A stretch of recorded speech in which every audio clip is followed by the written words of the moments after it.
Hello, good evening Radhika, good evening Neeraj, good evening sir. Good evening बेटा, Mansi, good evening. तो भैया break तो नहीं चाहिए? सर कैसे हो? मेरी वॉइस नहीं आ रही है क्या मेरी? सर आ रही है आपकी वॉइस तो। अच्छा राधिका, चेक करो क्या दिक्कत है। Hello sir.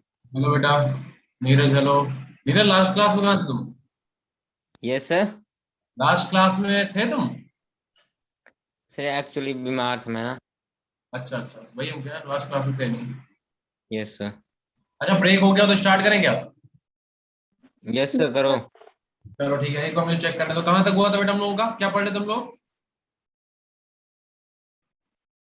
बताना,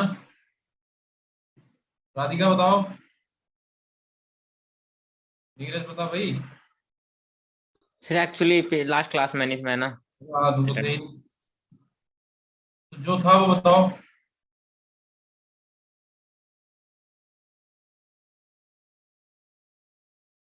बताओ भाई, सिमरन, मानसी।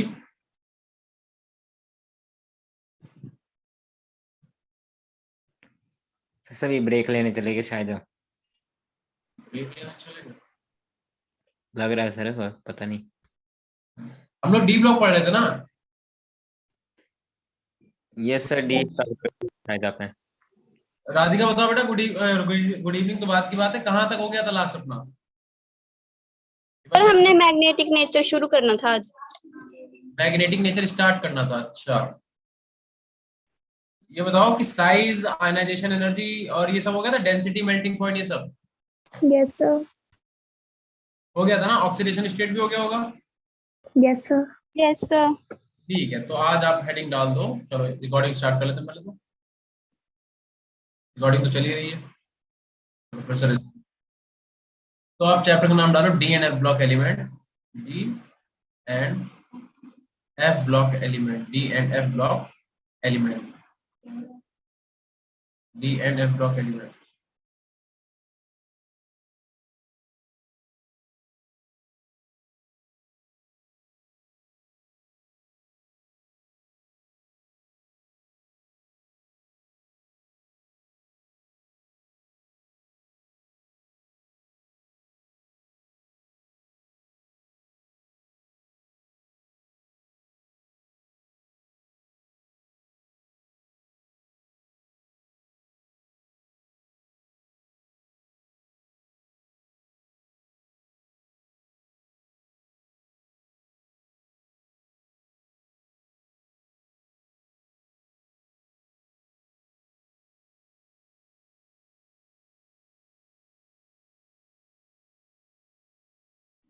चलो भाई, क्या कह रहे हो राधिका, आप क्या कह रहे हो? तो आप बोलो नहीं, आज आप बस क्लास अटेंड कर लो, है ना? ईयरफोन लगाओ कान में और चुपचाप से पूरी क्लास बस देख लो, अच्छे से छूटना नहीं चाहिए टॉपिक। तो डीएनएफ ब्लॉक में पहले तुम लोग क्या पढ़ेंगे? आज टॉपिक रहेगा अपने पास मैग्नेटिक मोमेंट, या फिर क्या तो मैग्नेटिक नेचर पढ़ेंगे, ठीक है? पहला तो हम लोग मैग्नेटिक मोमेंट पढ़ेंगे, ठीक है? और हम लोग क्या करेंगे, आगे का जो भी होगा देख लेंगे, ठीक है? मेन अपना आज जो टॉपिक है मैग्नेटिक मोमेंट ही रहेगा डीएनएफ ब्लॉक में, ठीक है? तो चलो भैया, गुड इवनिंग सर। कोई कुछ बोलना चाह रहा है? मैंने सर गुड इवनिंग, कैसे हो? बढ़िया बेटा, आप बताओ अविनाश, कैसे हो? सर एकदम मस्त। चलो अब देखो, तो हेडिंग डाल दो भैया। मेरे को पता ही था शायद आज आपकी क्लास है ना। अच्छा, हेडिंग डाल दो मैग्नेटिक मोमेंट, ठीक है? हेडिंग डालो सब लोग मैग्नेटिक मोमेंट, या फिर मैग्नेटिक नेचर डाल दोगे तब भी कोई दिक्कत वाली बात है नहीं। और यार ये बहुत इंपॉर्टेंट टॉपिक है, तो बहुत ध्यान से समझना, ठीक है? अब मैग्नेटिक मोमेंट का एक फॉर्मूला दे रखा है, और वो फॉर्मूला क्या होता है? पहली बात तो मैग्नेटिक मोमेंट को म्यू से डिनोट करते हैं, ठीक है? म्यू ऐसे बनाते हैं, देखो यू बनाओ, पहले तो यू ऐसे बनाओ, और यू में एक साइड इधर भी निकाल दो, इसे बोलते हैं म्यू। फिर से देखो यस क्या सर। कह रहा है, पहले यू बनाओ और इसमें ऐसे इधर से निकालो, इसे क्या बोलेंगे? म्यू। तो mu equal to yes formula दिया गया, under root n n plus two, under root n n plus two. ये एक फॉर्मूला दिया गया क्या कैलकुलेट करने के लिए? मैग्नेटिक मोमेंट निकालने के लिए, ठीक है? अब देखो, अगर तुम्हारा, पहले तो यहाँ पे लिख देते हैं एन क्या है। एन इज इक्वल टू, लिख दो number of unpaired electron, number of unpaired electron, ठीक है? और अगर आपका म्यू मान लो आ जाता है 0 तो मॉलिक्यूल आपका हो जाएगा डायमैग्नेटिक।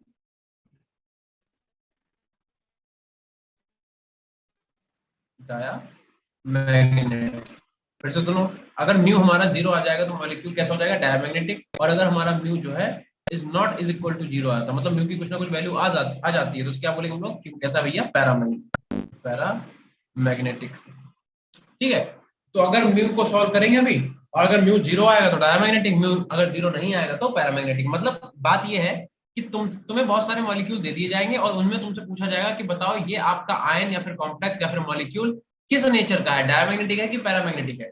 ठीक है, चलो अब देखो क्वेश्चन कैसे करेंगे। मान लो सबसे पहले तुमसे पूछ दिया गया बेटा एग्जांपल में कि भाई बताओ Fe2+ जो है Fe2+ ये किस नेचर का है, तुमसे इसका म्यू पूछा गया है कि इसका जो म्यू होगा, पहली बात तो म्यू कितना होगा और डायमैग्नेटिक होगा कि पैरामैग्नेटिक होगा, ये तुमसे इसमें पूछा गया है Fe2+ का।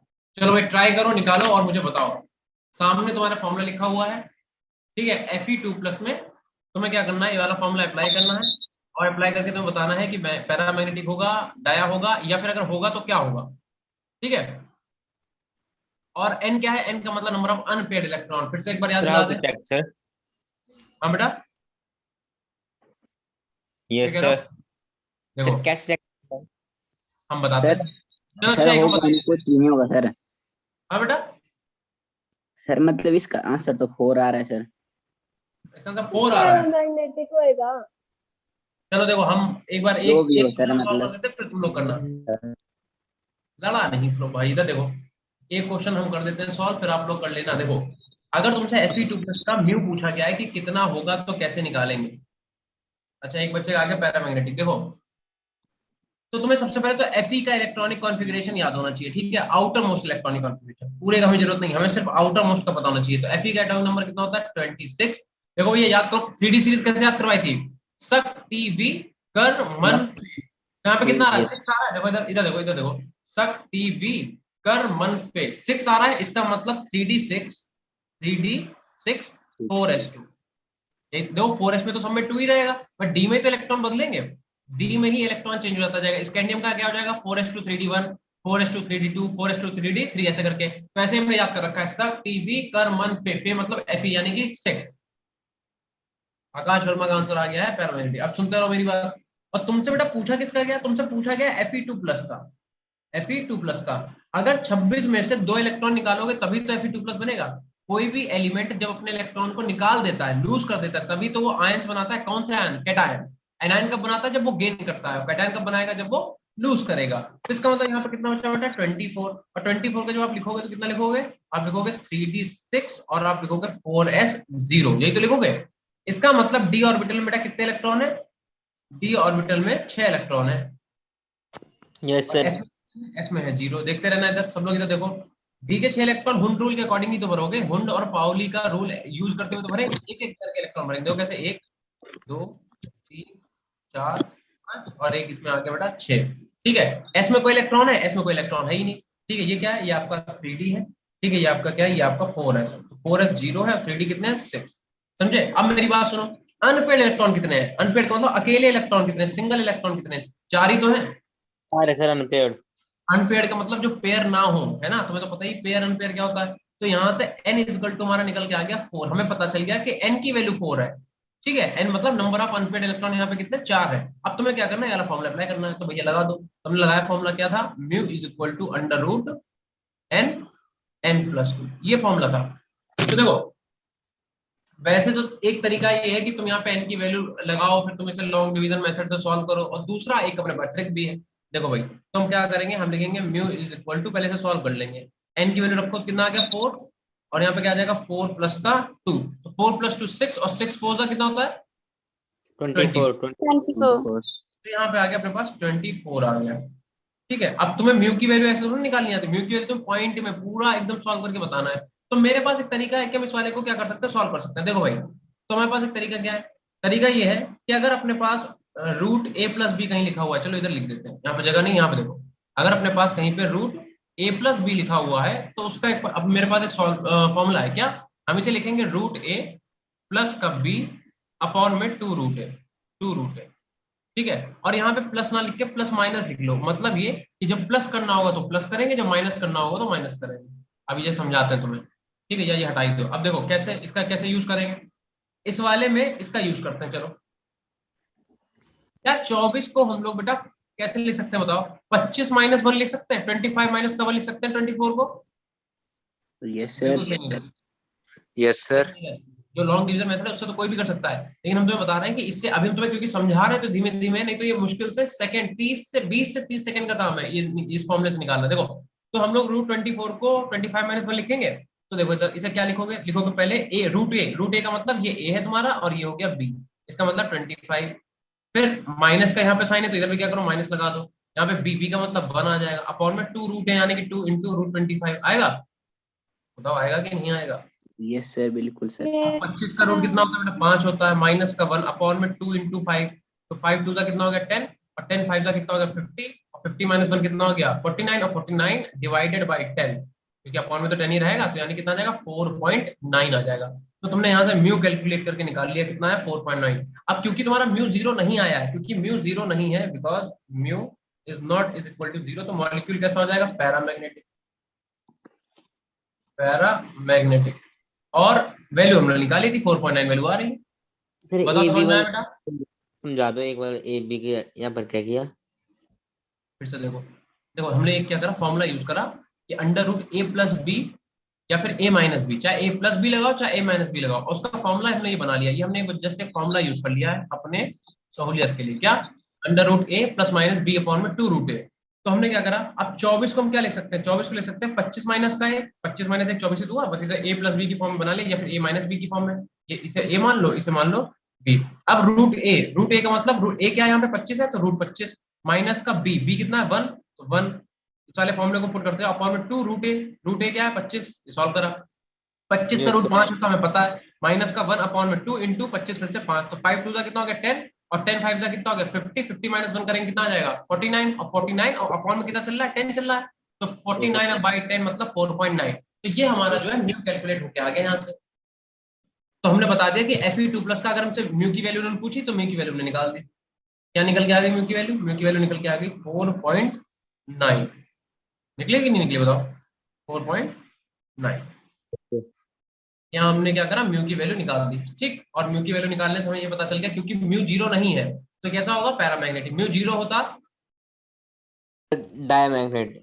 ठीक है आकाश, एक बार फिर से रिपीट करते हैं। देखो अगर यहाँ पे देखो क्या लिखा हुआ है, म्यू जीरो है अगर होगा तो डायमैग्नेटिक, और जीरो नहीं होगा तो पैरामैग्नेटिक। अभी बहुत सारे हम इसके एग्जांपल कराएंगे, एक बार सब लोग फिर से समझ लो अगर किसी को दिक्कत आ रही है तो।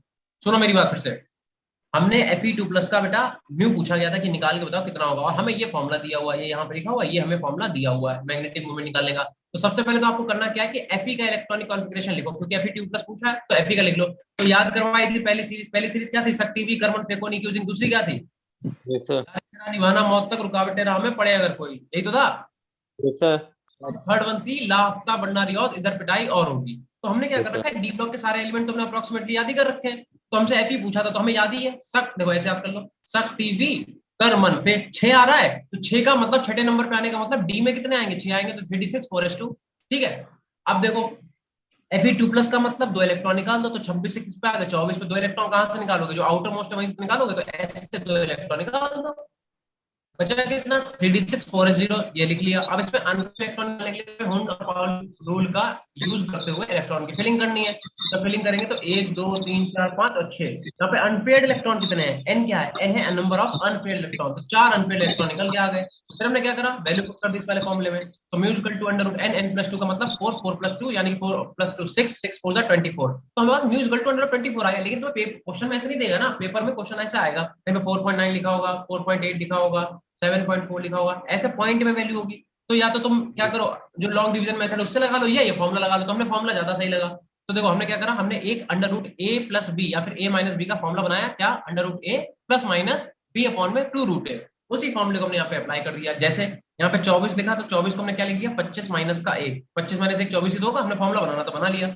अब देखो इसे इस वाले फॉर्मूले में डालो तो क्या लिखेंगे रूट ए, तो रूट ए मतलब रूट 25 माइनस तो माइनस बी क्या है 1 है तो b1 अपॉन में 2 रूट ए, तो 2 को 2 ही, और रूट ए यहाँ पे क्या है 25 तो 25 लिख दिया। अब 25 को क्या लिखते हैं 5 माइनस का 1 अपॉन में 2 इंटू में 25 क्या हो गया 5, तो 5 2 अब यहाँ पे एलसीएम लेके सॉल्व कर लो। 5 2 10, 10 5 का कितना हो जाएगा 15, 15 माइनस 1 कितना हो जाएगा 49, 49 को डिवाइड करोगे 10 से कितना आ जाएगा 4.9। तो म्यू की जो वैल्यू तुमसे पूछी गई थी वो निकल के आ गई 4.9, और म्यू क्योंकि जीरो नहीं है, ठीक है बेटा, वो फॉर्मूला जस्ट बना लिया है हमने अपने ट्रिक के लिए, इसमें तुम्हारे सब्जेक्ट में नहीं है ना ही पेपर में है, मतलब तुम्हारे चैप्टर के अंदर ये नहीं है, ये हमने जस्ट अपने पास से तुम्हें बता दिया कि तुम इसे यूज करके जल्दी कैलकुलेशन कर पाओगे, नहीं तो तुम लॉन्ग डिवीजन मेथड से पूरा तुम्हें सॉल्व करना पड़ेगा। ये हम लोगों ने जस्ट बना लिया, ठीक है। चलो नोट करो जल्दी से इतना, और अगर अभी भी किसी को समझ में नहीं आया तो बता दो, समझा देंगे, कोई जल्दबाजी वाली बात है नहीं। हो गया बेटा सबका? सर इसको हम स्कूल बोर्ड में यूज कर सकते हैं? क्या कह रहे हो बेटा? स्कूल बोर्ड में यूज कर सकते हैं? हाँ बिल्कुल, अरे भैया तुम समझ नहीं रहे हो बात, ये फॉर्मूला तुम्हारी कैलकुलेशन के लिए है भाई, ये कैलकुलेशन आपकी कैलकुलेशन आसान करने के लिए, कि हम वहां पे लॉन्ग डिवीजन मेथड से कब लगाने बैठेंगे, तो इसका यूज करके जल्दी सॉल्व करके बता दो आंसर कितना है। Yes sir. टाइम यूज कर सकते हो। बंद नहीं कर दिया यार, थोड़ा सा वही है कि अभी थोड़ा टाइम नहीं मिल पा रहा है। अविनाश बनाएंगे ब्लॉग जल्दी। चलो भाई, क्या इतना हो गया सबका? Yes sir. चलो, और अगर किसी को समझ में नहीं है तो अभी पूछ लो, क्योंकि हम सीधा क्वेश्चन देंगे, तुम्हें करना होगा, बताना होगा। चले आगे। Yes sir. चलो, रुक जाओ सर। हम जानते ही थे तुम बोलोगे, तभी हम 4 बार पूछ चुके हैं। नहीं सर, इस बार कोई और था सर, पता नहीं कौन अब था। जल्दी करो, स्क्रीनशॉट मारो फटाफट, बाद में तो तुम्हें मिल ही जाएगा, अभी स्क्रीनशॉट ले लो। हो गया विनाश? मेरा तो कब का हो गया सर, पता नहीं कौन था इस बार। अच्छा नीरज, नीरज कर रहे हो क्या? सर मेरा भी हो गया है। अरे तो फिर क्यों हो गया टाइम सर। बर्बाद नहीं किया करो यार। सर कोई था लड़का ना, वो कर रहा था ना। फिट हो गए, हम बता रहे हैं, देखो अब तुम्हें Fe3+ का कैलकुलेट करना है, और Fe3+ के बाद तुम्हें निकालना है CO3+ का। कोबाल्ट 3+ का बताओ पैरामैग्नेटिक होगा कि डायमैग्नेटिक होगा। उसके बाद तुम बेटा बताओ Ni3+ का, Ni2+ का, और तुम बताओ Ni के बाद बताओ तुम CTE Mn2+ का, या तुम क्या करो Mn+7 का बताओ यार, और F में तुम बताओ Mn+2 का। इनके तुम्हें म्यू कैलकुलेट करने हैं, यहाँ पे कहीं भी क्वेश्चन लिख लो कैलकुलेट म्यू, ठीक है, मतलब पीछे लिखा तो है क्वेश्चन यही है, इसका ये यहाँ पे लिख देते हैं,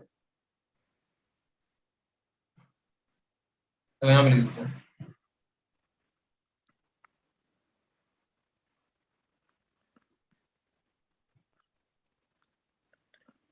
ये ए वाला हो गया, ठीक है, और इसके आगे ये सब यहाँ पे जल्दी जल्दी करके बताओ फटाफट। Fe3+ का निकालो, CO3+ का निकालो, Ni2+ का निकालो, Mn+7+2, फटाफट जल्दी, बहुत तेजी सब लोग एक एक करके आंसर पूछेंगे, सबसे जल्दी कैलकुलेट करो।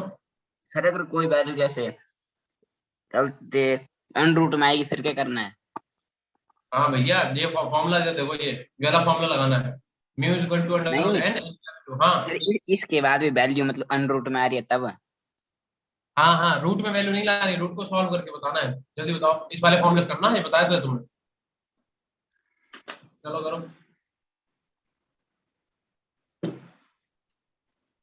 जल्दी जल्दी करो बेटा।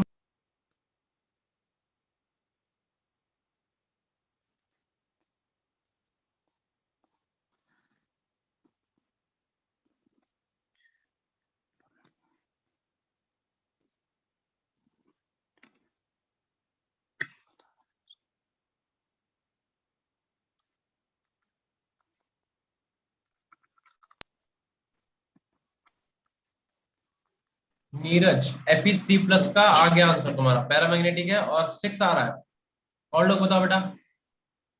यस सर, CR6 आ रहा है। 6 ही आ रहा है, सबका 6 आ रहा है क्या? राधिका 6 आ रहा है Fe3+ का? नो सर रुक जाओ, मेरा तो अलग ही आ रहा है।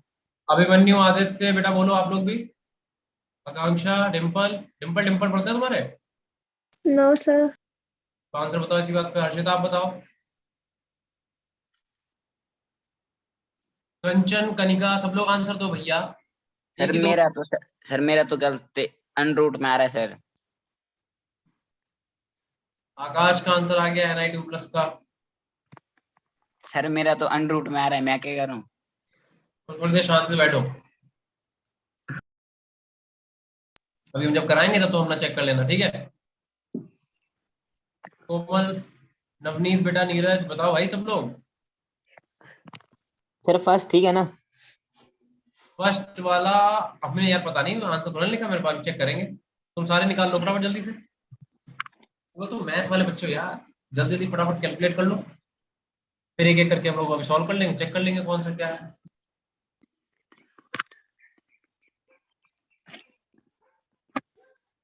बहुत तेजी में निकालो सब लोग जल्दी से। सर चैट में लिखना है। सिमरन का आ गया है P3 प्लस का। हाँ, क्या कह रहे हो बेटा? बोल हाँ दिया। भाई चैट में भाई। डिम्पल का बी का आ गया। बी कौन सा भाई? बी अच्छा है P3 प्लस का 7। आकाश Mn2 प्लस का भी पैरामैग्नेटिक हुआ शायद, अच्छा। Ni2 plus paramagnetic. Simran Fe3 plus का पैरामैग्नेटिक। अरे म्यू की वैल्यू भी तो बताओ। पैरामैग्नेटिक तो तुम ऐसे ही बता दोगे बिना निकाले। Aditya 4 point paramagnetic. रूट में आ रही है वैल्यू सर। रूट में आई है तो रूट को सॉल्व करो बेटा। चलो देखो, अच्छा सबके अलग अलग आंसर आ रहे हैं यार। देखो भैया Fe3 प्लस की बात कर, फिर से एक बार याद कर लो, शक्ति बी कार्बन पे यानी कि छठे नंबर पे आ रहा है। तो अगर आप Fe का इलेक्ट्रॉनिक कॉन्फ़िगरेशन लिखते हो तो क्या आएगा? 3d6 4s2 आएगा, है ना। देखो अगर हम Fe का लिखेंगे तो 3d6 4s2 आएगा। चलो अच्छा आ जाओ, इधर आ जाओ, एक सेकंड देख लो, चैटिंग करो। देखो यहाँ पे अब एक बार फिर से लिखते हैं। देखो अगर आप Fe नॉर्मल Fe का लिखोगे तो कितना आ जाएगा? 3d6 और 4s2। लेकिन 3 प्लस का मतलब क्या है कि 2 इलेक्ट्रॉन यहाँ से, 1 इलेक्ट्रॉन यहाँ से, तो कितना बचेगा बेटा? 3d5 बचेगा और 4s बचेगा 0। यही तो होगा, यानी कि डी में कितने इलेक्ट्रॉन है यहाँ पे? डी में इसका यहाँ पे देखो, डी में 5 इलेक्ट्रॉन। सर N5 हो जाएंगे अब। बिल्कुल सही बात है, N5 हो जाएंगे। सीमा का आंसर आ चुका है, ठीक है। देखो यहाँ पे नंबर इलेक्ट्रॉन N की वैल्यू कितनी हो जाएगी? 5 हो जाएगी, है ना। तो यहाँ से N निकल के आ गया 5 अपने पास, N इज इक्वल टू 5, ठीक है।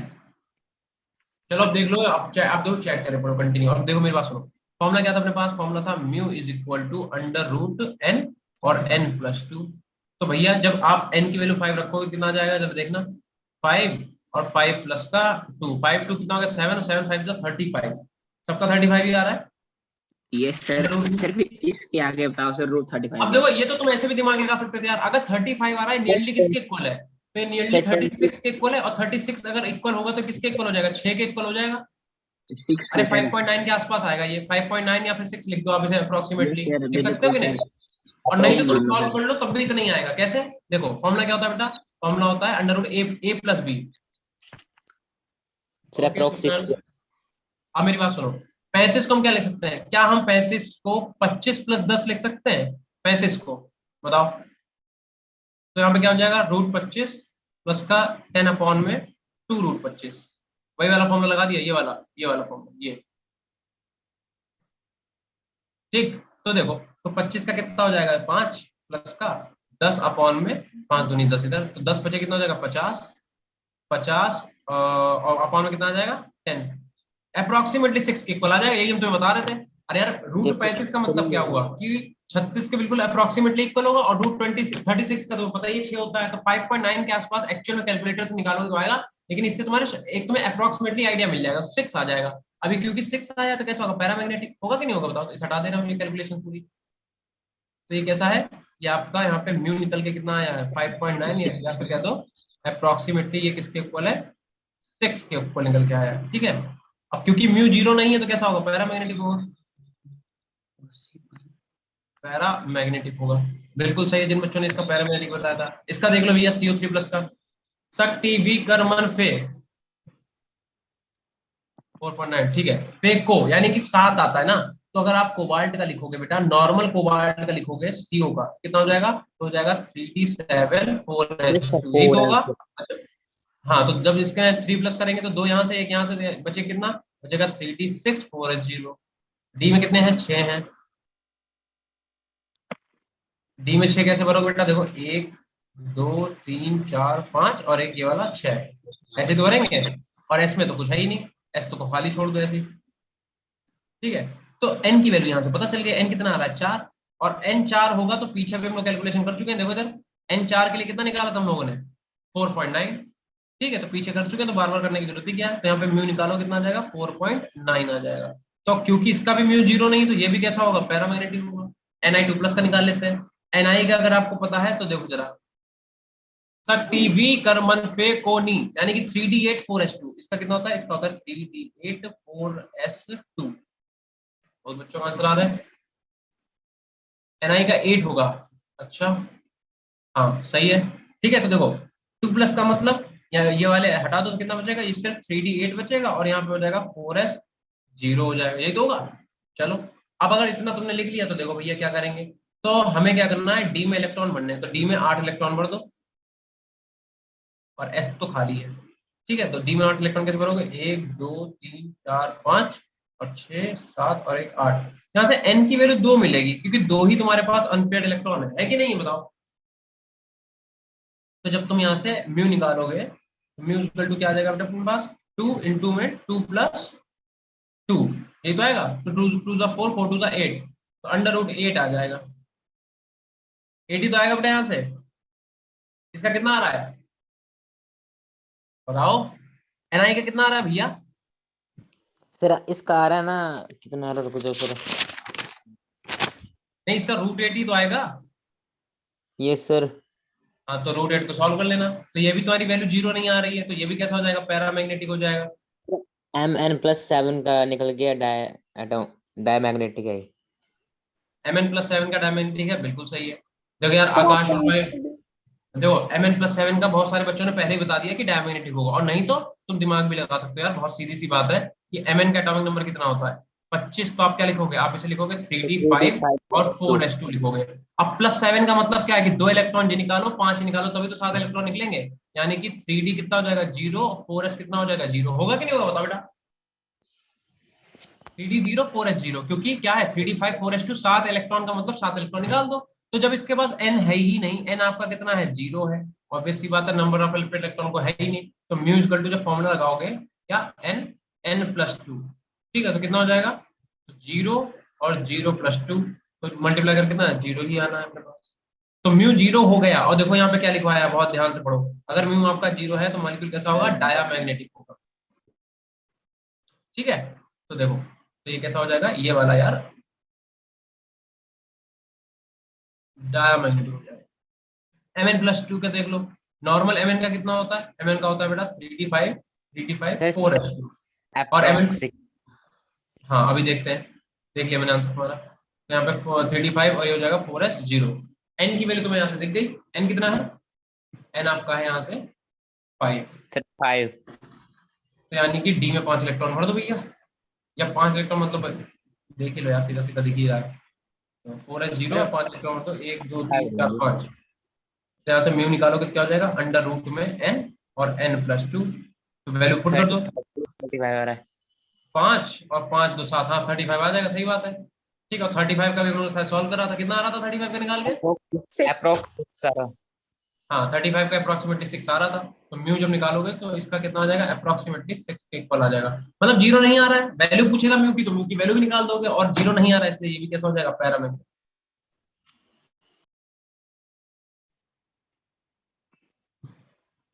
ये यार तुम्हारा मैग्नेटिक नेचर था, बताओ किसी को समझ में आया तो? रिपीट करा दो।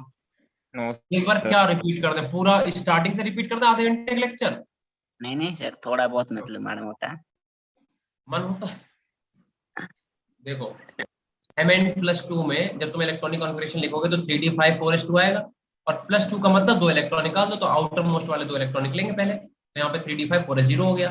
अब डी में 5 इलेक्ट्रॉन कैसे पढ़ोगे, हुन रूल के अकॉर्डिंग एक एक करके, तो 1 2 3 4 5, n की वैल्यू 5 आ गई, जब यहाँ पे रखोगे तो n 5 हो गया, तो 5 और अपॉन में ब्रैकेट के अंदर 5+2, 5+2 7 और 7 5 35, और 35 का भी हम लोग निकाल चुके हैं ऑलरेडी, कितना आया था 6 आएगा। नहीं भी निकाल चुके तो थोड़ा सा बुद्धि भगवान ने दी उसका यूज कर लो।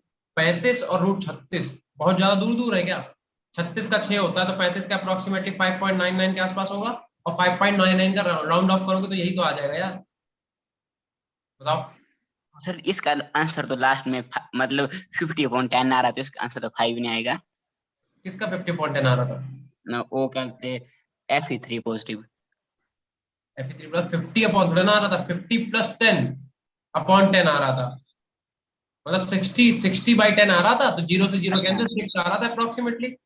मतलब ऐसा, सॉरी वही सर। तुमने तो बताया था, वही तुमने बोला था कि अप्रोक्सीमेटली आपका आंसर निकल के आ जाएगा। Yes sir, done sir. अच्छा नीरज, चलो बताओ बेटा, सबको समझ में आया इतना? क्या इतना सबको क्लियर है? आगे चले। यस सर, तो क्लियर सर। जिन बच्चों ने नोट नहीं करा फटाफट कर लो, बहुत तेजी में। Yes sir, 2 minute sir. हाँ 2 मिनट रुके हैं, बहुत तेजी निपटाओ।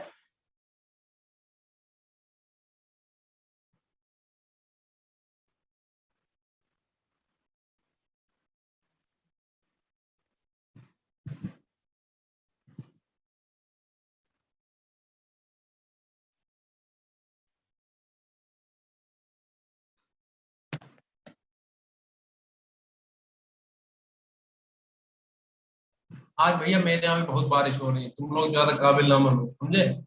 कि तुम्हारे यहाँ ही वाह, बारिश होती है, तुम्हारे यहाँ बर्फ पड़ रही है, हमारे यहाँ भी आज बारिश होगी, तुम्हें तो पता है, तुम लोग आज इधर की यहाँ होती पर है बारिश बारिश। होती है। हाँ इधर मैं बोल रहा हूँ सर, आपकी होती है बारिश।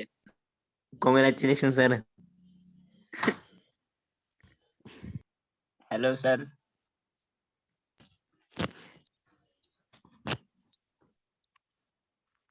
Hello hello hello. एक सेकंड रुको बेटा, समझे? आज हमारे इतनी बारिश हुई कि हम आज ऑफिस ही नहीं जा, इतना पानी भर गया। चलो बेटा, हो गया सबका नोट? आई थिंक अब हो गया होगा, तो अगली हेडिंग डालो, सर एक मिनट कॉम्प्लेक्स सर। फॉर्मेशन। एक सर मिनट। लास्ट टाइम एक बार ले लो भैया, तुम नोट वैसे भी नहीं कर रहे हो, जहाँ तक हमें पता है। नहीं सर, मैं कर रहा हूँ अरे सर। सर, करो फटाफट। सर कांग्रेचुलेशंस काय के लिए? सर आज इतने बारिश। दिन। अच्छा हाँ, बारिश के लिए तो फिर ठीक है। चलो अब आगे आ जाओ। हो गया सर। हाँ यार, ये भी बात सही है सिमरन, तुम लोग तो हो रोज ही गया। मजे ले रहे हो, नेचर के, है ना? अब हेडिंग डालो बेटा, complex formation tendency. Complex formation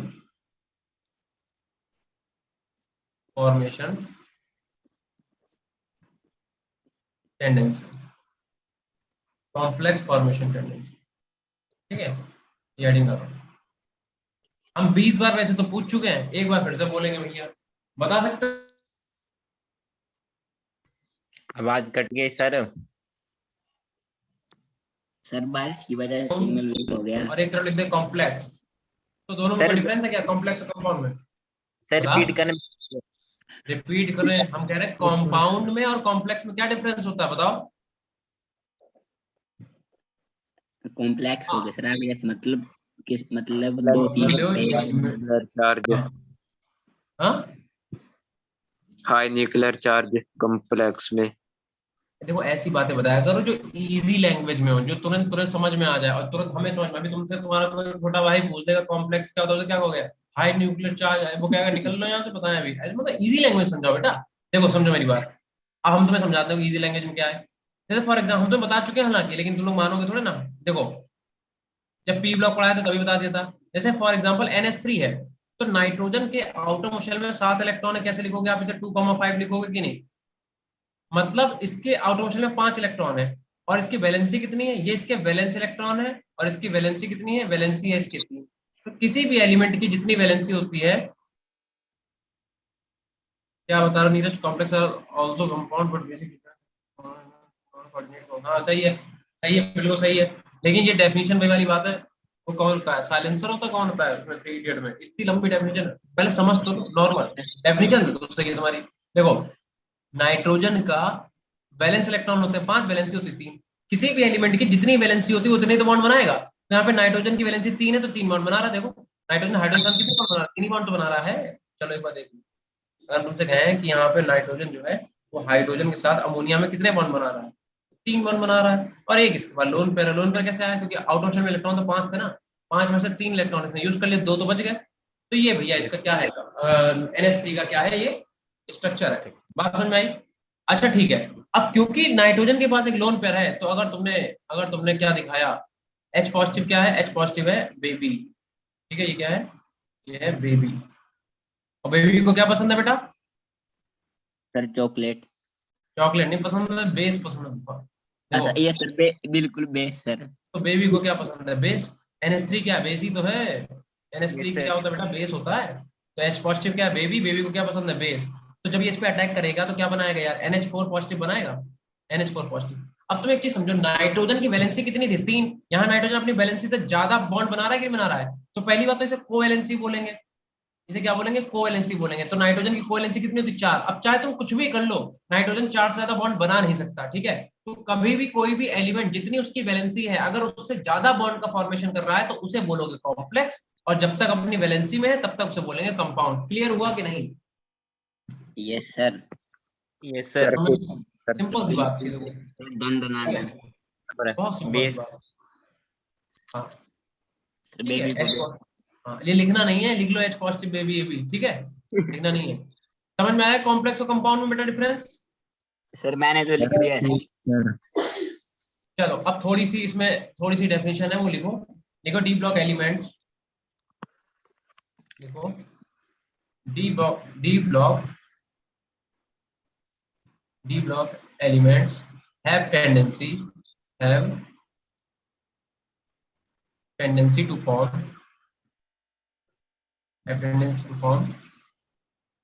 large number of complexes due to small size, ठीक है, और क्या, और high ionic charge and availability of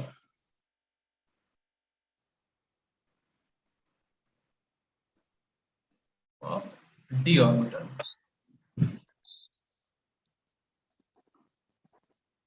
ठीक है, तो भैया क्योंकि तुम्हारे पास डी ब्लॉक के एलिमेंट जो है उनके पास, जैसे पहले वाला उठा लो, कौन सा, पहले वाली सीरीज शक्ति भी कार्बन फेकोनी क्यों जाएंगे, तो उसमें जिंक से पहले तक के जितने एलिमेंट है सबके पास वैकेंट डी ऑर्बिटल है कि नहीं है, बताओ।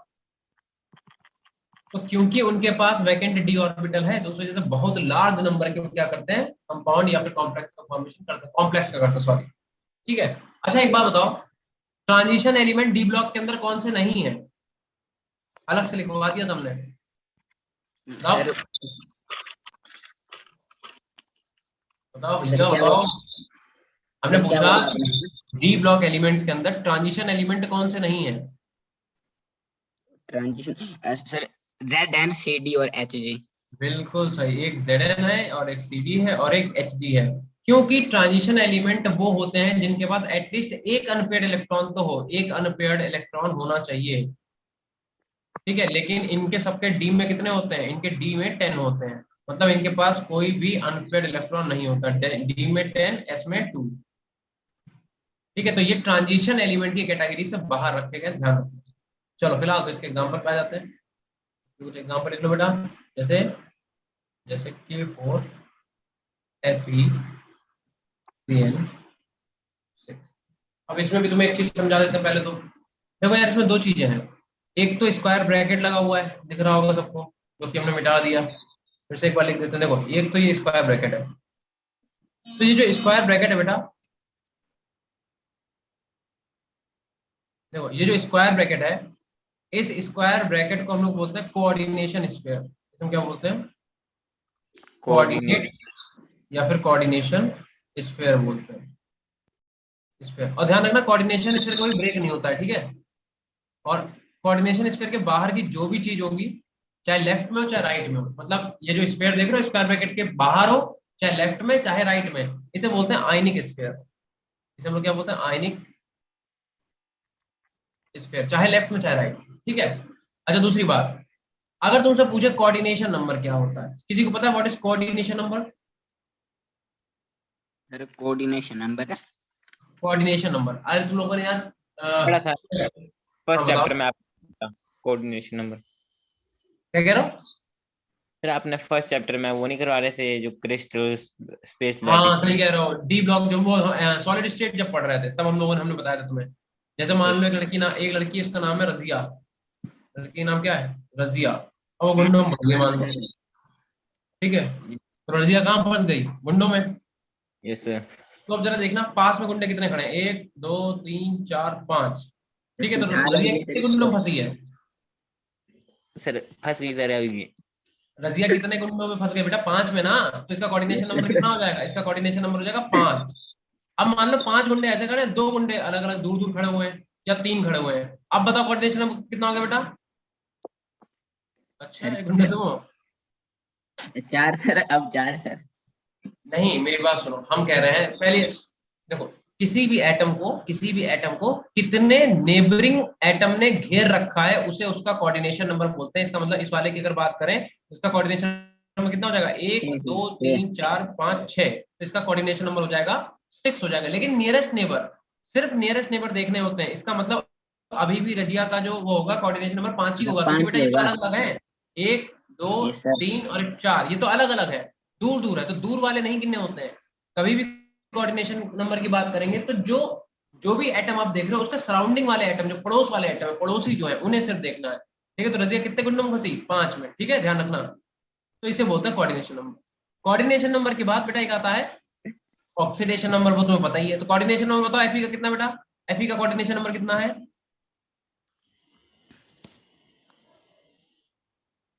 बता दो। अब शांत हो गए, शांति पड़ गई एकदम से, बताओ जल्दी से। एफई आप का ही बता दो कोऑर्डिनेशन सर। कितना है? पता नहीं सर, आप ही बता दो। अरे अभी इतना समझाया फिर भी कह रहे हो आप ही बता दो। सर समझ 5 में नहीं सर। हुआ आदेश? 5 क्यों होगा भैया? जब सी एन 6 है तो 6 होगा यार, ऐसी अच्छा बातें कर रहे हो, अभी यही तो समझाया।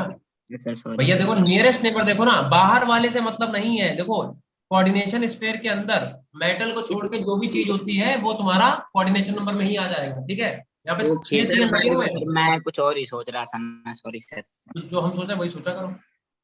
सर ठीक है, 6 कोऑर्डिनेशन, अब सही है। एफई का कोऑर्डिनेशन नंबर 6 है। स्क्वायर ब्रैकेट के अंदर, फिर से मेरी बात बहुत ध्यान से सुनो, अपने कानों तक मेरे साउंड को ले जाओ, मेरे मुंह से जो साउंड वेव्स निकल रही हैं। स्क्वायर ब्रैकेट के अंदर मेटल को छोड़ के जो भी कुछ होगा वो सब कोऑर्डिनेशन नंबर में ही आ जाएगा। तो कोऑर्डिनेशन नंबर इसका कितना हो गया? 6। अब तुमसे दो चीज और पूछता है, एक बोलता है प्राइमरी वैलेंसी, एक कहेगा कि बताओ व्हाट इज प्राइमरी वैलेंसी, और एक पूछेगा तुमसे कि बताओ सेकेंडरी वैलेंसी क्या होता है। ठीक है, तो हमें बताना होता है प्राइमरी वैलेंसी क्या है और सेकेंडरी वैलेंसी क्या है।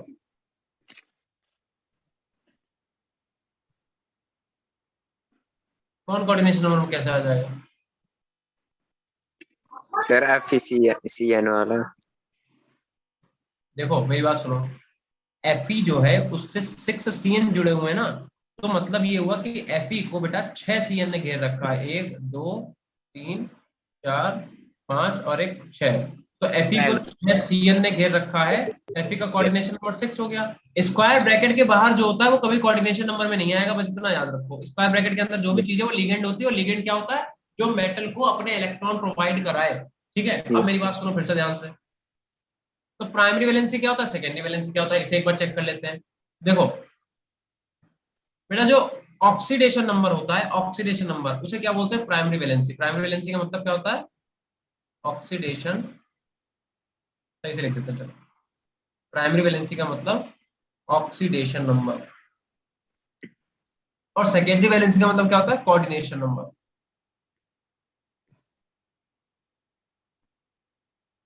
अब तुमसे इस मॉलिक्यूल में पूछा जाए कि बताओ भैया इसकी प्राइमरी वैलेंसी क्या, सेकेंडरी वैलेंसी क्या, बता पाओगे?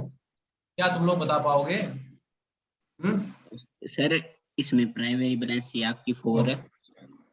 अगर हम बात करें K4 FeCN6, तो हमें Fe की क्या निकालनी पड़ेगी? Oxidation state. तो कैसे निकालेंगे? देखो भैया, K कितने हैं? 4, तो यानी कि K पे चार्ज कितना होता है? +1, तो +1 इंटू में 4 प्लस Fe का तो x मानो, क्योंकि Fe का ही तो निकालना होता है ऑक्सीडेशन स्टेट। ऑक्सीडेशन स्टेट हमेशा मेटल की निकालनी होती है। ठीक है, और प्लस Cn पे चार्ज कितना होता है? -1। कितने Cn है? 6 इज इक्वल टू में चार्ज 0। क्यों? क्योंकि इक्वल में क्या रखते हैं? पूरे कंपाउंड के ऊपर या फिर पूरे कॉम्प्लेक्स के ऊपर कितना चार्ज है वो इक्वल में रखा जाता है। तो पूरे कंपाउंड में कोई चार्ज है नहीं, तो 0। तो यहाँ पे कितना आ गया? 4 प्लस का x माइनस का 6 इज इक्वल टू 0। माइनस का 6 उधर जाएगा, प्लस का 6, और 4 उधर जाएगा तो माइनस का। तो x इज इक्वल टू कितना आ गया बेटा? 2। तो इसकी प्राइमरी वैलेंसी कितनी निकल के आ गई? बताओ जल्दी से। प्राइमरी वैलेंसी निकल के आ गई 2। और कोऑर्डिनेशन नंबर कितना है? ये लिखा हुआ कोऑर्डिनेशन नंबर है 6। तो अगर तुमसे पूछा जाए कि बताओ K4 FeCN6 में प्राइमरी वैलेंसी कितनी है, तो प्राइमरी वैलेंसी 2 और सेकेंडरी वैलेंसी कितनी हो जाएगी? 6 हो जाएगी। क्या इतनी बात समझ में आई? Yes sir. तो बेटा इसे फिर कहीं पे नोट कर लो। ये जो ऑक्सीडेशन स्टेट निकाली, वैसे तो हमें निकालनी आती है, बट अपने आप को काबिल ना समझते हुए कहीं साइड में जरूर कर लेना, ठीक है। नियरेस्ट प्राइमरी वैलेंसी का मतलब ऑक्सीडेशन नंबर। बेटा ऑक्सीडेशन नंबर जो निकालते हैं, फिर से एक बार देख लो यार, देखो Yes, sir. ऑक्सीडेशन नंबर कैसे निकालते हैं। देखो ऑक्सीडेशन नंबर हम फिर से तुम्हें एक बार बता देते हैं। पहले तो एक चीज समझ लो, ऑक्सीडेशन नंबर हमेशा किसका निकालोगे? मेटल का, ठीक है। वो भी कौन से मेटल का? कोऑर्डिनेशन स्फीयर वाले मेटल का, क्योंकि वो पोटेशियम भी तो मेटल ही है, बट उस मेटल का नहीं, जो स्फीयर के अंदर है उस मेटल का ऑक्सीडेशन नंबर निकालते हैं। तो के पे चार्ज कितना होता है? पोटेशियम, सोडियम, ये एक ही ग्रुप के, तो फर्स्ट ग्रुप पे, तभी तो इन पे +1 चार्ज होता है। तो हमें पता है इन सब पे +1 चार्ज होता है। तो अगर इस पे +1 चार्ज है तो +1, और इंटू में कितने पोटेशियम है? 4 है, तो इंटू में 4, प्लस का Fe की तुम्हें निकालनी है ऑक्सीडेशन स्टेट, इसे x मान लो, प्लस बेटा Cn पे चार्ज क्या होता है? Cn नेगेटिव ही तो होता है, यानी कि Cn मॉलिक्यूल के ऊपर -1 चार्ज होता है। तो हमने क्या करा? -1 इंटू कितने Cn है? 6, तो 6 से मल्टीप्लाई, इक्वल में टोटल पे मॉलिक्यूल पे कोई चार्ज है नहीं है, तो 0 रख दिया। अगर मान लो यहाँ पे -1 होगा तो क्या रखते हैं? -1 रखते हैं, -2 होता तो -2 रखते हैं, +1 होता तो +1, +2 होता तो +2 रखते हैं, लेकिन कुछ नहीं है तो कितना रखेंगे? 0 रखेंगे। अब देखो बचा क्या, यहाँ पे बचा बेटा 4 प्लस का x माइनस का 6 इज इक्वल टू 0। माइनस का 6 उधर भेजोगे तो कितना हो जाएगा? प्लस का 6, यानी कि 4 plus x is equal to 6। हाँ, अब अगर x 4 को उधर भेजोगे तो 6 - 4, और 6 में से 4 कितना बचेगा? 2 बचेगा। यहाँ पे Fe की ऑक्सीडेशन स्टेट कितनी है? 2, और जो ऑक्सीडेशन स्टेट है उसी को तो हम ऑक्सीडेशन स्टेट को ही तो हम लोग प्राइमरी वैलेंसी बोल रहे हैं। खत्म बात, समझ में आ गया? Yes sir. तो हम इसे हटा रहे हैं। सर आगे समझाओ। अब क्लियर है? Yes sir. तो कॉम्प्लेक्स फॉर्मेशन टेंडेंसी का मतलब ये हुआ कि डी ब्लॉक के एलिमेंट में बहुत सारे कॉम्प्लेक्स बनाते हैं। कॉम्प्लेक्स क्या होते हैं और कंपाउंड क्या होते हैं? कंपाउंड वो होते हैं, कभी भी कोई भी एलिमेंट अगर अपनी वैलेंसी में जितने इलेक्ट्रॉन आते हैं, जितने बॉन्ड बना सकता है उतने बना रहा है, तो वैलेंसी अपनी वैलेंसी से ज्यादा बना रहा है तो कोवैलेंसी, या फिर कहते हैं उसे बोलते हैं हम लोग कॉम्प्लेक्स बोलते हैं, ठीक है। और क्या बताना था? और बस ये बताना था कि हाँ, ये तुम्हारा एग्जांपल हो गया। इसके अंदर इस वाले इतने को, स्क्वायर ब्रैकेट के अंदर वाले को क्या बोलते हैं? Coordination sphere. बाहर वाले क्या बोलते हैं? आयनिक स्फीयर। दो टाइप की वैलेंसी होती है, एक प्राइमरी वैलेंसी, एक सेकेंडरी वैलेंसी। कोऑर्डिनेशन नंबर क्या होता है? कोई भी एटम को कितने नियरेस्ट नेबर ने घेर रखा है उसे बोलते हैं उसकी कोऑर्डिनेशन नंबर। और जो कोऑर्डिनेशन नंबर है उसे क्या बोलते हैं? Secondary valency. प्राइमरी वैलेंसी को ऑक्सीडेशन नंबर, उसे हम लोग निकाल के दिखाई दिया। अगर इतना हो गया हो तो और एग्जांपल 2-3 लिख लो बेटा। एक तो ये हो गया, एक दूसरा एग्जांपल और लिख लो। देखो CuNH3 का होल 4 और बेटा SO4। एग्जाम में ये प्राइमरी बैलेंस पूछेगा या सेकेंडरी, दोनों पूछ सकते हैं? कुछ भी पूछ सकता है, वो तो एग्जामिनर के ऊपर है। अगर घर से वो लड़के आया होगा तो थोड़ा टफ क्वेश्चन पूछेगा, अच्छे मूड में होगा तो यस सर। मतलब सस्ता क्वेश्चन पूछ देगा, है ना। लाइव तब देगा वो। हाँ, तो सब पता ही है। चलो यस इस वाले मॉलिक्यूल के अंदर बताओ बेटा कोऑर्डिनेशन नंबर कितना है Cu का? जल्दी से बताओ, जल्दी से बताओ भैया, कोऑर्डिनेशन नंबर Cu का कितना है? सर सीयू का कोऑर्डिनेशन नंबर कितना है ये पूछा है। आंसर आ चुका है, और लोग बताएं। सर मेरे हिसाब से 12 है सर, बाकी पता नहीं। तुम्हें हम इतना पीटेंगे, 12 कैसे हो जाएगा? मल्टीप्लाई कर देंगे 4 और 3 की। Four sir. आदित्य का आंसर आ गया, डिम्पल का आंसर आ गया, ठीक है। तो मतलब ये हुआ कि 4 सर लग गया सर। सही आंसर दिया बेटा। NH3 एक पूरा मॉलिक्यूल है, ये थोड़ा ना कि H की मल्टीप्लाई 4 से कर दिए तो 4 दिया 12 ऐसे नहीं होता नहीं है। ठीक है sir. Yes sir, sorry sir. Coordination number कितना है यहाँ पे? 6। अब बताओ बेटा ऑक्सीडेशन नंबर या फिर कहते हो सेकेंडरी सर वैलेंसी, 6 है। सॉरी प्राइमरी वैलेंसी कितनी है? सर 6 ऑक्सीडेशन नंबर कैसे? बताओ। सर 6 कैसे है सर? क्या 6 कैसे आया कोऑर्डिनेशन नंबर? अच्छा हाँ सॉरी 4 होगा, यस सर। धोखे लिख दिया, धोखे से आया। समझ गए कैसे आया? सर इतना तो चलता है सर। हाँ इतना चलता है ना। ऑक्सीडेशन नंबर बताओ बेटा, जल्दी बता दो ऑक्सीडेशन नंबर। ऑक्सीडेशन नंबर कितना होगा बताओ ना चंगू मंगू। एक मिनट सर। निकाल ही नहीं पा रहे हो ऑक्सीडेशन नंबर, क्योंकि तुमने रिडॉक्स वाला चैप्टर पढ़ा ही नहीं है जो तुम ऑक्सीडेशन नंबर निकाल पाओ। रुक दूसरा भी निकाल रहा हूँ सर, -2 हाँ निकालो आराम से, रुके हैं।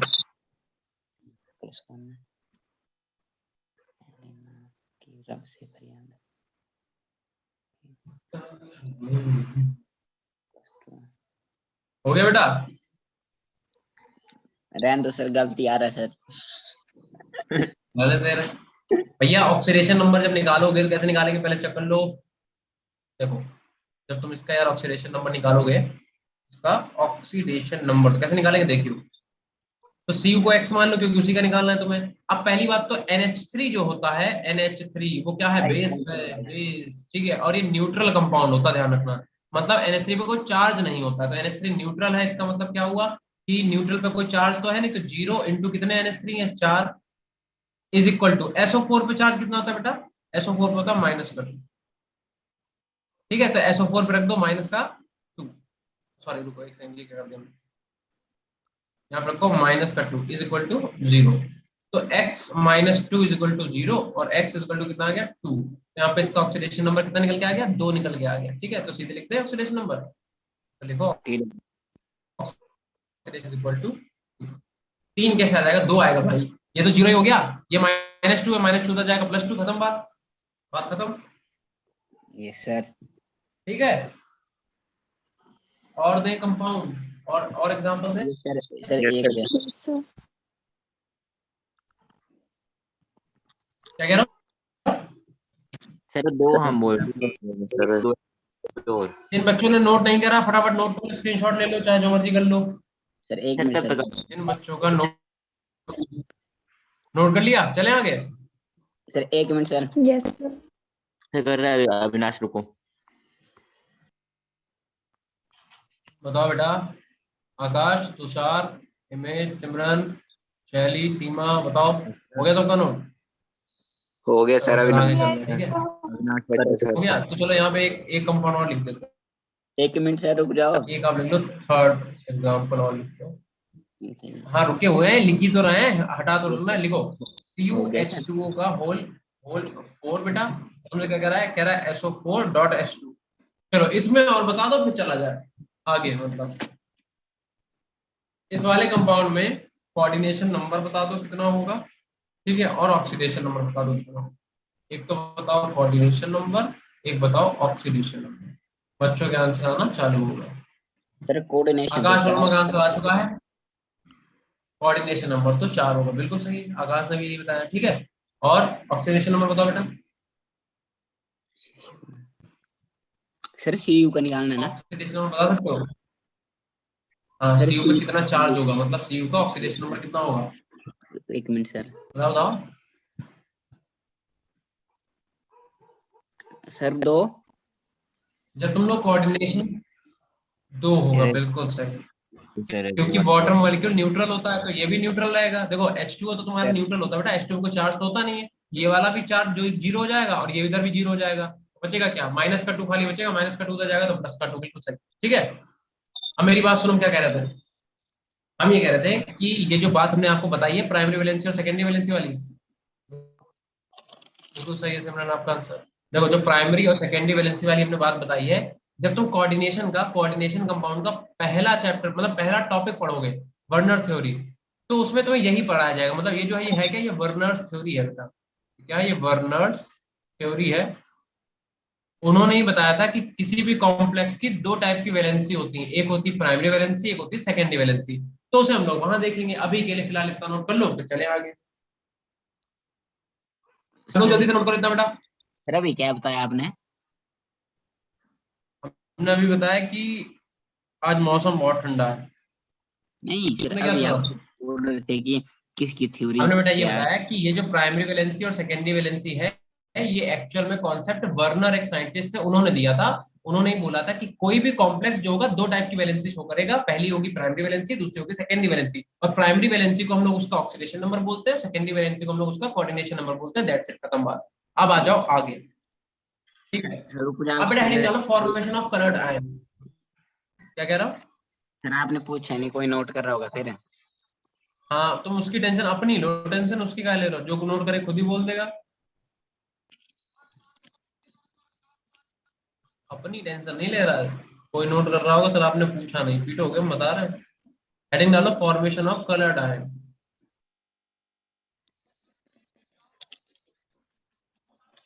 अच्छा, आइडिया तो वैसे आकाश बढ़िया तुम्हारा।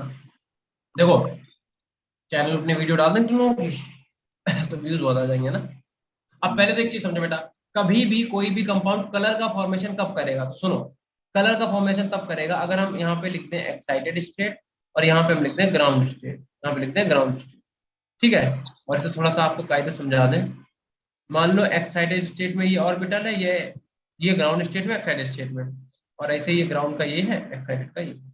मान लो कोई भी इलेक्ट्रॉन अगर ग्राउंड स्टेट से बेटा उसे तुमने एनर्जी दी, मान लो तुमने क्या किया, इलेक्ट्रॉन को एनर्जी दी। अब एक बात बताओ, अगर किसी के पास एनर्जी है, for example extra energy, energy नहीं एक्स्ट्रा एनर्जी, या अगर इलेक्ट्रॉन इलेक्ट्रॉन इस ऑर्बिटल में है तो उसके पास एनर्जी तो ऑलरेडी होगी, तभी तो एग्जिस्ट कर रहा है वो, लेकिन तुम और एनर्जी दे रहे हो, और एनर्जी, तो तुम जब से एनर्जी और दोगे, जैसे फॉर एग्जांपल किसी आदमी के पास ही बहुत ज्यादा एनर्जी होते नहीं, जो बहुत बॉडी बॉडी बना लेते हैं, जबरदस्ती तो उधर लड़े घूम रहे होते हैं, इधर घूसा मारा, उधर मारा, दीवार पे मुक्का मार दिया, करते रहते ना, क्योंकि ताकत बहुत है, करें क्या, कहीं तो मतलब निकालनी है, दरवाजा तोड़ दिया, घूसा मार दिया, फिर बाद में ले घूमते हैं, वो एक अलग बात है। लेकिन मान लो कि एनर्जी ज्यादा है, तो जब एनर्जी आदमी में ज्यादा है तो कूदा फांदी ज्यादा करेगा ना, जब जैसे ही तुम इलेक्ट्रॉन को एनर्जी दोगे क्या करेगा, जंप करेगा बेटा, ये जंप करेगा कहाँ, अपने हायर शेल में, मतलब एक्साइटेड स्टेट में जाएगा। और बेटा एक्साइटेड स्टेट से वापस से जब ये ग्राउंड स्टेट में जाएगा, तब ये क्या करेगा, एमिट करेगा किसे, कलर को। तब ये क्या करेगा, वेवलेंथ निकालेगा एनर्जी के फॉर्म में, लैम्डा एमिट करेगा, लैम्डा मतलब वेवलेंथ ऑफ द वेव, ठीक है, लैम्डा एमिटेड। जो ये लैम्डा एमिट करेगा वही तुम्हारा क्या होगा, वही तुम्हारा कलर होगा। मतलब ये हुआ यार कि कभी भी कोई भी इलेक्ट्रॉन अगर ग्राउंड स्टेट से एक्साइटेड स्टेट में जाता है और एक्साइटेड से वापस से ग्राउंड में आता है, तब वो एनर्जी की फॉर्म में कलर को एमिट करता है, बात खत्म, समझ गए। तो अगर तुमसे कोई भी पूछे, अरे तुम खुद ही बताओ, अच्छा Mn2+ में, Mn+2 में और Mn+7 में कौन सा कंपाउंड कलर शो करेगा? 7 वाला सर। बेटा 7 वाला करेगा, पिटने के लगे हो क्या? नहीं सर, 2 वाला सर। अब देखो बात बदल दी, 2 वाला, इधर देखो, नहीं Mn का सर, एटॉमिक Mn का इलेक्ट्रॉनिक कॉन्फिगरेशन कितना होता है, 3d7 4s2 होता है कहाँ? +2 का मतलब क्या हुआ कि 2 इलेक्ट्रॉन निकाल दो, तो डी में कितने बचेंगे बेटा, सॉरी 3d5 होता है, एक सेकंड सही कर ले।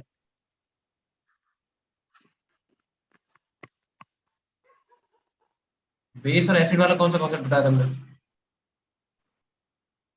देखो इधर, इधर देखो, बेस एसिड कहाँ से आ दिया बीच में? तो जब +2 की बात करोगे तो +2 का मतलब क्या हो जाएगा, 3d5 4s0, और +7 का मतलब 3d0 4s0। तो Mn+7 के पास कोई भी अनपेयर्ड इलेक्ट्रॉन है क्या, कोई भी अनपेयर्ड इलेक्ट्रॉन है Mn+7 के पास? No sir. जब इसके पास इलेक्ट्रॉन ही नहीं है यार, तो इलेक्ट्रॉन ग्राउंड स्टेट से एक्साइटेड स्टेट में जाएगा कैसे? तो इसलिए ध्यान रखना, Mn+7 तुम्हें कैसा दिखेगा, कलरलेस दिखेगा, और अगर कलरफुल दिखेगा भी तो किसी और रीजन से दिखेगा, ना कि इलेक्ट्रॉन के ट्रांजिशन से, मतलब इलेक्ट्रॉन जंप नहीं कर सकता, क्योंकि Mn+7 के पास इलेक्ट्रॉन ही कहाँ है, समझे। तो इस तरीके से तुम पता कर लोगे कि कौन सा कंपाउंड कलरफुल है, कौन सा कंपाउंड कलरलेस है। आई बात समझ में? Yes sir. अब एक तुम्हें यहाँ पे एक चीज और समझाते हैं, आर्किटेक्ट कलर व्हील, तुम्हारे एनसीईआरटी की बुक में नहीं होगा ये, ठीक है, बट हम तुम्हें इससे क्वेश्चन कई सारे करवा देंगे, देखो, ठीक है आकाश, अभी रिपीट करते हैं। नीरज कौन सा यार, एसिड बेस कब बता दिया हमने, एसिड बेस कब बता दिया, नहीं क्या सर, बता रहा हूँ? आपने बोला सर बीच में कि एसिड बेस वाला कंसेप्ट कुछ। हमें तो याद नहीं आ रहा, अगर याद आएगा तो बता देंगे, इंपॉर्टेंट होता तो मुझे याद होता, हम बता देते, ठीक है। ऐसे कोई बात बोल दी होगी, उसे इतना दिल पे लेने की जरूरत नहीं है।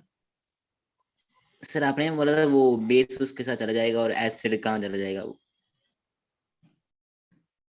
कौन सा बेबी को बेस पसंद है वाला तो नहीं बता रहा हूँ? No sir. कहाँ है यार, कहाँ एसिड बेस, एसिड बेस आई कहाँ?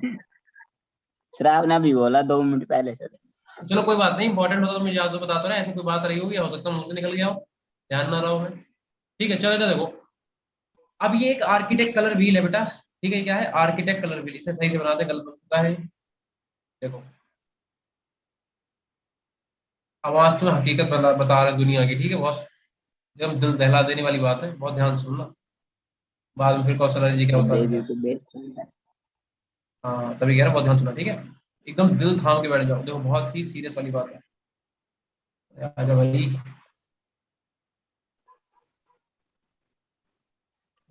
सही से नहीं बन रहा है तो।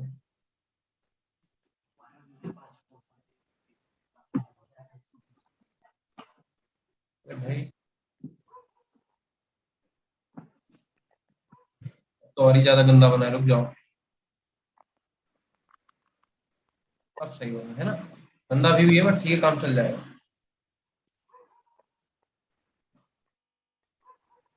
ठीक, अब तुम्हें क्या याद रखना, देखो इसमें लिखो V B G Y O R। अब इसका तो मतलब समझाते हैं।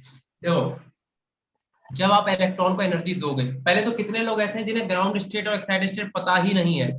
क्या कोई ऐसा है जनता में, कोई भी ऐसा है जिसे ना पता हो कि ग्राउंड स्टेट क्या होता है, एक्साइटेड स्टेट क्या होता है? सर रिपीट कर दो एक बार। देखो हम पूछ रहे हैं कि तुम लोगों में से कोई ऐसा है किसे जिसे ये ना पता हो कि ग्राउंड स्टेट क्या, एक्साइटेड स्टेट क्या है? सर पता है। सबको पता है ना? बहुत बहुत अच्छी बात। अब मेरी बात सुनो, तो हमने तुमसे बोला इलेक्ट्रॉन जब ग्राउंड स्टेट से कहाँ जाएगा, एक्साइटेड में, और एक्साइटेड से जब वापस से कहाँ आएगा, ग्राउंड में, तब वो एनर्जी एमिट करेगा in the form of colour. बता दें? चलो अच्छा देखो, जैसे फॉर एग्जांपल बोरॉन है बेटा, बोरॉन का एटॉमिक नंबर 5 होता है, ठीक है, तो आप इसे क्या लिखोगे, आप लिखोगे 1s 2s और 2p, तो 2 4 और 1 5, ठीक है। अब अगर तुम ध्यान से देखो तो p में बेटा कितने इलेक्ट्रॉन है, p में एक ही इलेक्ट्रॉन है, ठीक है, और s में कितने इलेक्ट्रॉन है, 2 इलेक्ट्रॉन है। किसी भी, अभी हम थोड़ी देर पहले बताया था, किसी भी एलिमेंट के पास जितने नंबर ऑफ अनपेयर्ड इलेक्ट्रॉन होते हैं उतने ही बॉन्ड बनाता है। तो अगर हम BH3 मॉलिक्यूल की बात करें तो बोरॉन H के साथ कितने बॉन्ड बना रहा है, 3 बॉन्ड बना रहा है। BH3 मॉलिक्यूल के अंदर बोरॉन हाइड्रोजन के साथ 3 बॉन्ड बना रहा है, लेकिन हाइड्रोजन को बनाने कितने चाहिए, हाइड्रोजन को बनाना सिर्फ एक चाहिए। क्यों? क्योंकि इसके पास अनपेयर्ड इलेक्ट्रॉन एक ही तो है। तो इसे हम क्या बोलेंगे, इसे बोलेंगे हम लोग ग्राउंड स्टेट। हम क्या करेंगे, एक इलेक्ट्रॉन को एक्साइट करा के इसमें जंप करा देंगे, तब क्या होगा बेटा, तब ये होगा कि यहाँ पे इलेक्ट्रॉन रह जाएगा एक, और एक इलेक्ट्रॉन यहाँ पहले ही से था, एक इलेक्ट्रॉन कूद के यहाँ चला गया। इसे बोलते हैं बेटा एक्साइटेड स्टेट। अब बताओ बोरॉन के पास अनपेयर्ड इलेक्ट्रॉन कितने होगा, 3। तो अब जब बोरॉन के पास अनपेयर्ड इलेक्ट्रॉन 3 हो जाएंगे तब वो 3 बॉन्ड बनाएगा, समझ गए? इसे बोलते हैं एक्साइटेड स्टेट और ग्राउंड स्टेट। यस सर लग गया, बताओ। समझ में आ गया? यस सर लग गया। किसकी बेबी को बेस पसंद है? फालतू बातें नहीं था। देखो इधर आ जाओ, नीरज पिटेंगे किसी दिन। इधर देखो मेरी बात सुनो। अब बात यार ये है कि जब तुम ग्राउंड स्टेट के इलेक्ट्रॉन को एनर्जी दोगे तो उस एनर्जी की कुछ ना कुछ वेवलेंथ होगी, किसी ना किसी कलर की। मान लो अगर तुमने उसे ब्लू कलर की वेवलेंथ दी तो वो तुम्हें दिखेगा कैसा, ऑरेंज कलर का। अगर तुमने उसे वॉयलेट कलर की वेवलेंथ दी, एनर्जी दी, तो दिखेगा कैसा तुम्हें, येलो कलर का। अगर तुमने उसे रेड कलर की वेवलेंथ दे दी तो कैसा दिखेगा तुम्हें, ग्रीन कलर का दिखेगा। आई बात समझ में? इसे बोलते हैं आर्किटेक्ट कलर व्हील। मतलब अगर तुम्हें ये बता दिया जाए कि ये कंपाउंड इस कलर की एनर्जी को एब्जॉर्ब कर रहा है तो तुम उसका बता दोगे कि वो शो कौन सा कलर करेगा, ठीक है। तो एक यहाँ पे टेबल बना लो, यहाँ पे लिखो इलेक्ट्रॉन, ठीक है, और यहाँ पे लिखो वेवलेंथ एब्जॉर्ब, वेवलेंथ एब्जॉर्ब, और यहाँ पे लिखो वेवलेंथ, वेवलेंथ एमिटेड, ठीक है। और इसी को हम लोग क्या बोलेंगे, यही इसी से हम लोग कलर डिसाइड कर लेंगे किस कलर का हमें दिखेगा, ठीक है। इसे जरा बढ़िया से एकदम सजा दो।